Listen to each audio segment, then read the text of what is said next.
Sri Sivasakthi TV நேயர்களுக்கு அன்பான வணக்கங்கள். உங்கள் பாரம்பரிய அருள்வாக்கு ஜோதிடர் பாலசுப்ரமணியன் அடியனின் அன்பு வணக்கங்கள். என்றும் குருவழியில் குருவை நேசிப்போம், குருவை போற்றுவோம். நம்ம பார்க்க போற தலைப்பு பாத்தீங்க அப்படின்னா குரு பெயர்ச்சி. நீண்ட நாளா நம்ம வீடியோ வரவே இல்லை. இனிமேல் நம்மளுடைய வீடியோ அனைத்துமே தொடர்ச்சியா வந்துடும். கண்டிப்பா பாருங்க. இந்த குருவாகப்பட்டவர் பாத்தீங்க அப்படின்னா பொதுவா ஒரு சுப கிரகம் அப்படின்னு நம்ம சொல்லுவோம். இந்த 12 ராசிக்கும் 9 கிரகத்துக்கும் சுப கிரகம் அப்படின்னா குருவாகப்பட்டவர் மெயினான ஒரு விஷயம். இந்த குரு பார்த்தால் கோடி நன்மை சொல்றோம். பொதுவா குரு பெயர்ச்சி ஆகுது அப்படின்னா தன்னை அறியாத ஒரு சந்தோஷம் எல்லாருக்குமே இருக்கும். ஏதோ ஒரு வகையில நல்லது நடக்கும் அப்படிங்கிற ஒரு மனம் இருக்கும். இதே சனி பெயர்ச்சின்னு வச்சுக்கோங்க, தன்னை அறியாத ஒரு பயம் கலர்ந்த ஒரு பயம் மனசுக்குள்ளேயே வந்துடும். இது ஒவ்வொரு கிரகத்துக்கும் ஒரு அடிப்படையான ஒரு விஷயம். குருவாகப்பட்டவர் பாத்தீங்க அப்படின்னா வாக்கிய பிரகாரம் தை மாதம் வைகாசி மாதம் 12ஆம் தேதி 26/5/2026 அவர் பெயர்ச்சி ஆகிறாரு. பகல் 11:07 அவர் பெயர்ச்சி ஆகி மிதுன ராசி புனர்பூச நட்சத்திரம் 3ஆம் பாதத்துல இருந்து புனர்பூச நட்சத்திரம் 4ஆம் பாதமான கடகராசிக்கு அவர் பயிற்சி ஆகிறார். அதே வாக்கிய பிரகாரம் அதை நம்ம சொல்லியாச்சு. திருக்கணித பிரகாரம் பாத்தீங்கன்னா 2/6/2026 வைகாசி மாதம் 18ஆம் தேதி 1:50 AM இரவுல பயிற்சி ஆகி மிதுன ராசி புனர்பூச நட்சத்திரம் 3ஆம் பாதத்துல இருந்து புனர்பூச நட்சத்திரம் 4ஆம் மாதமான கடகராசிக்கு பெயர்ச்சியாகி உச்சம் பெற போறார். அப்ப அந்த உச்சம் பெற்று அவர் அங்கே இருக்கக்கூடிய நிலை 1 வருட காலம். அது ஒரு வருட காலம் அவருடைய பெயர்ச்சி ஒரு ராசியில சஞ்சாரம் செய்யக்கூடிய காலம். அதுலயும் பாத்தீங்க அப்படின்னா ஐப்பசி மாதம் 14ஆம் தேதி 31/10/2026 சனிக்கிழமை பகல் 12:02 அதாவது உதயாதி நாளிகை 14:33 அதிசார பெயர்ச்சியா கடகராசியில இருந்து சிம்ம ராசிக்கு பயிற்சி ஆகிறார். அதே சிம்ம ராசியில இருந்து தை மாசம் 10ஆம் தேதி 24/1/2027 ஞாயிற்றுக்கிழமை இரவு 1:32 அதாவது 46:55 அதாவது குருவாகப்பட்டவர் சிம்ம ராசியில இருந்து கடகராசிக்கு பின்னோக்கி நகர்ந்து வக்ரம் அடைகிறார். ஒரு கிரகம் உச்ச பலம் பெறுறது, அதிசார பெயர்ச்சி, வக்ர பலம், இது எல்லாமே ஒவ்வொரு பலனும் இந்த 12 ராசிக்குமே பாத்தீங்க அப்படின்னா ஒவ்வொரு வகையான பலனை செய்யும். அன்பார்ந்த கன்னி ராசி அன்பர்களே, பொதுவாக அந்த கன்னி ராசி அப்படின்னாலே ஒரு ஈர்ப்பு தன்மை இருக்கும். ஆணா இருந்தாலும் பெண்ணா இருந்தாலும் இந்த கன்னி ராசியை பொறுத்த அளவுக்கு ஏதோ ஒரு வகையில அழகா இருக்காக, அழகா இல்லை அப்படிங்கிறதெல்லாம் ஒரு விஷயமே இல்லை. அதுல பேச்சு, திறமை, ஏதோ ஒரு சிரிப்பு, ஏதோ ஒரு வகையில ஒரு கவர்ச்சியை தரக்கூடிய நபர்கள் இந்த கன்னிராசி அன்பர்கள். அப்படிப்பட்ட இந்த கன்னிராசிக்கு இந்த குரு பயிற்சி எப்படி இருக்கும் அப்படிங்கிற ஒரு விஷயத்தை நம்ம விரிவா பார்ப்போம். உங்களுடைய 4ஆம் இடமான சுகஸ்தானமான தனுசு ராசிக்கும் உங்களுடைய 7ஆம் இடமான கலத்திரஸ்தானமான மீன ராசிக்கும் உள்ள அதிபதி குரு பகவான். அப்ப இந்த குருவாகப்பட்டவர் உங்களுடைய 10ஆம் இடமான தொழில் ஸ்தானத்துல இருந்து 11ஆம் இடமான லாபஸ்தானத்துக்கு பயிற்சி ஆகிறார். இந்த 2026 பாத்தீங்க அப்படின்னா இந்த குரு பயிற்சி போன குரு பயிற்சியில இருந்து உங்களுடைய 10ஆம் இடத்துல குரு இருக்கிற வரைக்கும் உங்களுடைய தொழில் ஸ்தானம் ஏதோ ஒரு வகையில ஒரு ப்ரமோஷனை சந்திச்சிருப்பீங்க. அந்த ப்ரமோஷனை சந்திக்கும் பொழுது கண்டிப்பாக ஒரு வெற்றி வாய்ப்பு உங்களுக்கு கிடைச்சிருக்கும். சார், ஒரு நிலையில இருந்த ஒரு வேலையவே விட்டுட்டேன், எனக்கு கிடைக்கல, அதுல வெளியே வந்துட்டேன் அப்படின்னு சொன்னவங்க நிறைய. அப்படிப்பட்ட நபர்களா இருந்தாலும் அந்த வேலை வாய்ப்பை மீண்டும் பெற்று ஒரு நல்ல நிலைமைக்கு வந்தவங்க நிறைய பேர். இது ஒரு பொதுவான விஷயம். அவரவருடைய விதி ஜாதகத்துல அந்த அமைப்பு இருக்கணும், தசாபுத்தி ஒத்துழைக்கணும், கோச்சாரங்கள் எல்லாமே அவருக்கு ஒத்துழைப்பு இருந்துச்சு அப்படின்னா அதுல எந்த விதமான ஒரு குறைகள் வராது. விதி ஜாதகம் சரியில்லை அப்படின்னா தான் ஒரு மாற்றங்கள் ஏதோ ஒன்று வரணும். பொதுவாக ஒரு குரு பார்வை அப்படிங்கிறது ஒரு ஜாதகருக்கு வந்து பாத்தீங்க அப்படின்னா பிறப்புல வந்து குரு பார்வைக்குள்ள வரக்கூடிய ஜாதகமும் இருக்கு. ராசியை பார்க்கும், லக்னத்தை பார்க்கும். இது ரொம்ப பெரிய விஷயம். உங்களுடைய தனஸ்தானத்தை பார்க்கறது, 7ஆம் இடத்தை பார்க்கறது, 5ஆம் இடத்தை பார்க்கறது, இந்த மாதிரி அமைகிறது அப்படிங்கிறது ஒரு விதம். ஒரு அசுபஸ்தானத்தை பார்க்கறது அப்படிங்கிறது ஒரு விதம். அப்ப இந்த குருவாகப்பட்டவர் அதுல பார்வை இல்லை, நல்ல விஷயம் இல்லை, கஷ்டப்பட்டுக்கிட்டே இருக்கேன். ஒரு குறிப்பிட்ட வயசுக்கு மேல வந்து பாத்தீங்கன்னா குருவினுடைய ஒரு தசாபுத்தி நடக்குது, ஒரு நல்ல நிலையில இருந்து நடக்குதுன்னா அது நல்லதை செய்யும். அதுக்கு அடுத்து வந்து இந்த கோச்சாரங்கள்ல அந்தந்த வருஷத்துக்கு ஒரு முறை நான் வருது அப்படின்னா அந்த நிலையில பார்க்கக்கூடிய பார்வை மூலியமா ஒரு நல்லதை செய்யும். வாழ்க்கையில எல்லா நாளுமே ஒரு 20 வயசுல முன்னேற்றம் வந்துச்சு, 30 வயசுல முன்னேற்றம் வந்துச்சு, 40 வயசுக்கு மேல்படுத்த என் வாழ்க்கையே உருப்பிடுச்சுன்னு சொல்றவங்க எல்லாம் நிறைய பேர் இருக்காங்க. அப்படிப்பட்ட நபர்களுக்கு எல்லாத்துக்குமே ஒரு வாழ்க்கைங்கிறது உண்டு. நல்லவர்களா இருந்தாலும் கெட்டவர்களா இருந்தாலும் இந்த கிரகங்களுடைய அடிப்படையில அவரவருக்கு ஒரு வாழ்க்கை உண்டு. அவரவர் தகுதிக்கு தகுந்தாற்போல் வாழ்க்கை கண்டிப்பா நல்லது கெட்டது சந்திச்சே தான் வருவாங்க.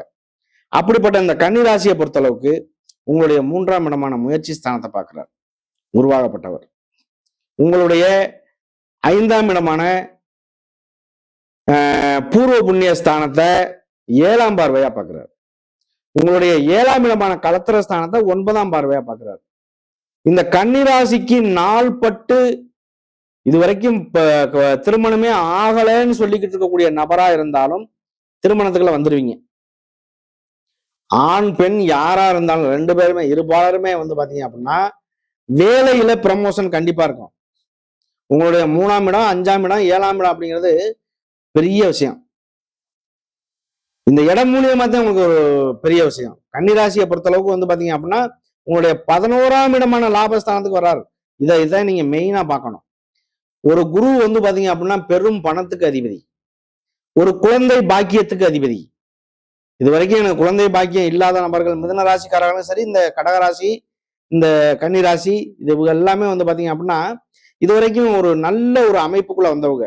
சார் குழந்தை பாக்கியம் இது வரைக்கும் இல்லாம தடை தாமதப்பட்டு ஒரு குழந்தை இருக்கு, எங்களுக்கு இடைப்பட்டு குழந்தைகளே இல்லை சார், ஒரு நாள் பட்டு 10 வருஷம் 12 வருஷம் ஆயிடுச்சு அப்படின்னு சொல்லக்கூடிய நபர்களுக்கெல்லாம் இந்த பாக்கியம் ரொம்ப ரொம்ப பெரிய விஷயம். அப்படிப்பட்ட நபர்களுக்கெல்லாம் கூட இந்த குழந்தை பாக்கியம் உண்டு. ஏன்னா குருவாகப்பட்டவர் உச்சம் பெற்று இருக்காரு. உச்சம் பெற்ற நிலை வந்து பாத்தீங்க அப்படின்னா அள்ளி கொடுத்துட்டு போயிடுவார். அந்த அள்ளி கொடுக்கக்கூடிய நேரம் 11ஆம் இடமான லாபஸ்தானத்துல இருந்து பாக்குறாரு. உங்களுக்கு லாபஸ்தானத்துல வந்து 3ஆம் இடம், 5ஆம் இடம், 7ஆம் இடம் அப்படிங்கிறது கன்னிராசிக்கு இது வரைக்கும் பட்ட கஷ்டத்துக்கு ஒரு பலன் கிடைக்கக்கூடிய ஒரு காலகட்டம் கண்டிப்பா அமையும். உங்களுடைய 5ஆம் இடமும் பாக்குறாரு, 3ஆம் இடத்தையும் பாக்குறாரு, 7ஆம் இடத்தையும் பாக்குறாரு.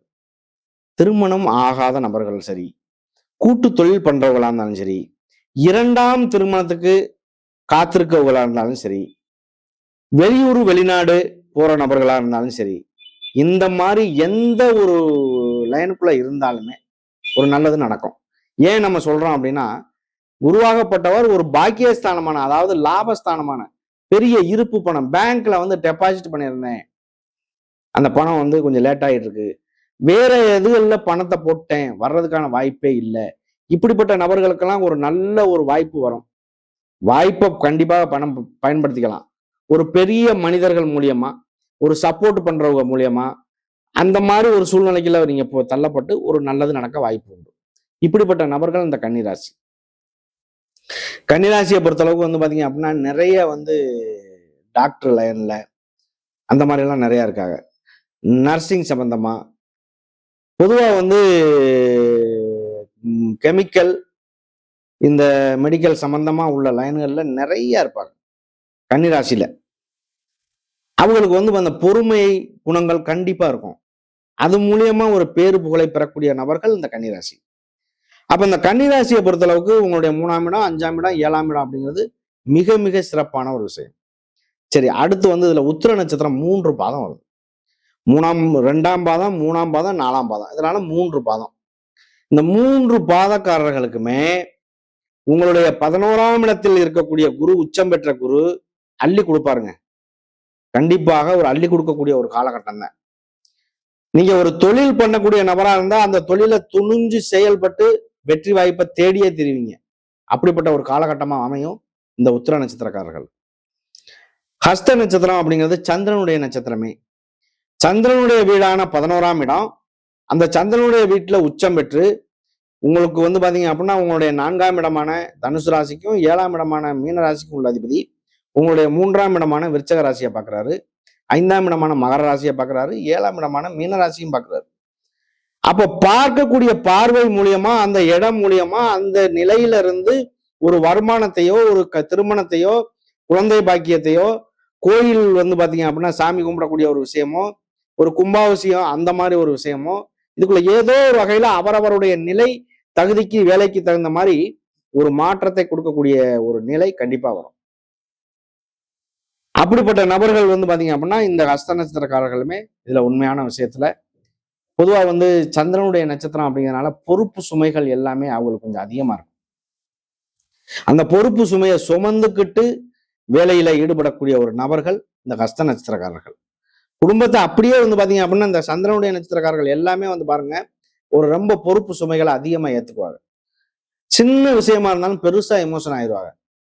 அப்படிப்பட்ட நபர்கள் அவங்களுக்குமே இது வந்து இந்த குரு பயிற்சி ஒரு பொன்னான காலகட்டம் தான். சித்திரை நட்சத்திரம் 2 பாதம் அதுல. பொதுவா வந்து செவ்வாயுடைய நட்சத்திரம் சித்திரை நட்சத்திரம். செவ்வாயுடைய நட்சத்திரம் அனைத்துமே வந்து பாத்தீங்க அப்படின்னா 3 நட்சத்திரங்கள். அதுல 3 நட்சத்திரமே வந்து பாத்தீங்க அப்படின்னா 2 பாதம் இதுல 2 பாதம் அதுல அப்படித்தான் வரும். ஒரு ராசி அப்படின்னு நம்ம எடுத்துக்கிட்டோம் அப்படின்னா அந்த ராசியில வந்து பாத்தீங்க அப்படின்னா 3 கிரகங்களுடைய ஆதிக்கம் வரும். 3 கிரகங்கள் ஒண்ணுல வரும், 4 கிரகங்களுடைய ஆதிக்கமும் வரும். இந்த கன்னிராசிக்கு வந்து பாத்தீங்க அப்படின்னா புதன் பகவான் ராசிநாதன். அதுல உத்திரை நட்சத்திரம் வருது சூரியனுடைய ஆதிக்கம், ஹஸ்த நட்சத்திரம் வருது சந்திரனுடைய ஆதிக்கம், சித்திரை நட்சத்திரம் வருது செவ்வாயுடைய ஆதிக்கம். ஆனா ராசிநாதன் புதன். அப்ப 4 கிரகங்களுடைய ஆதிக்கம் அதுல வந்தே தீரும்.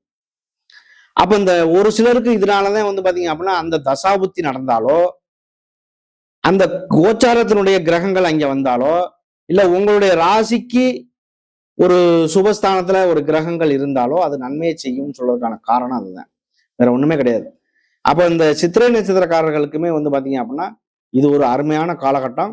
இந்த குரு பெயர்ச்சி, குரு பார்த்தால் கோடி நன்மைன்னு சொல்லக்கூடிய இந்த குருவாகப்பட்டவர் கண்டிப்பாக இந்த 11ஆம் இடமான லாபஸ்தானத்துல இருக்கிறதுனால உங்களுக்கு ஏதோ ஒரு வகையில செய்யக்கூடிய ஒரு செயல்கள் மூலியமா அள்ளி கொடுத்துட்டு போறதுக்கு உண்டான ஒரு வழி இருக்கு. அதை பயன்படுத்துங்க. நன்றி, வணக்கம்.